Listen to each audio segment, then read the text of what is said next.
વગર તપાસે છેડતી કેવી રીતે દાખલ થઈ? તમે જોઈ છેડતી? તમે જોઈ? તમે પોતે ત્યાં ઉભા હતા, તમે પેલી બેનને ધક્કો મારીને બહાર લઈ જાવ છો. એ તો સાહેબ, એ તો પછી હું આવી હતી, એ પેલા તો બનાવ બન્યો. તમે છેડતી જોઈ? ત્યાં છેડતી કરવા ગયા હતા આ લોકો? બનાવ બની ગયો. હું શું કહું, આ છેડતી કરવા ગયા હતા ત્યાં? એ છેડતી કેન્દ્ર છે? એ કોલેજ છે તો ત્યાં છેડતી કરવા ગયા? કોલેજ છે? આ કોલેજ છે? તો ટેકાના ભાવની ખરીદી કરનારા લોકો ખેડૂત પાસેથી પૈસા માંગે છે, એના માટે થઈને કોઈએ એમને જાણ કરી, તો આનું શું છે? આમાં એફઆરઆઈ થઈ ગઈ કે નથી થઈ? એક મિનિટ, તમે એમ કહો જ્યાં રજૂઆત કરવાનો એને કરો. પ્રાંત અધિકારીને 18, 19, 20 તારીખે 3 વખત રજૂઆત કરી.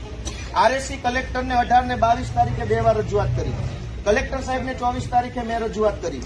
24 તારીખે સીઈઓને રજૂઆત કરી અને 24 તમને એફઆઈઆર આપી. હજુ તમે એમ કહો રજૂઆત કરો તો આ ગુંડા તમને રજૂઆત કરવા આવ્યા હતા? બેન, ભગવાનથી ડરો, ભગવાનથી ડરો. તો ધીમે એટલે પણ હું કઈ ખાઈ ગયો?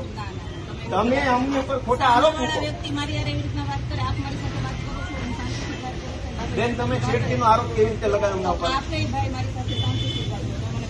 હાલો, પગે લાગુ. લો, છેડતીનો આરોપ કેવી રીતે કર્યો? કેવી રીતે છેડતી કરી હમણે? નહીં, કેવી રીતે છેડતી કરી હમણે? છેડતી ફરિયાદીનો બધું કે છે, મેં કીધું. પગે લાગુ તમને, પગે લાગુ. લો, છેડતી કેવી રીતે કરી? બેન,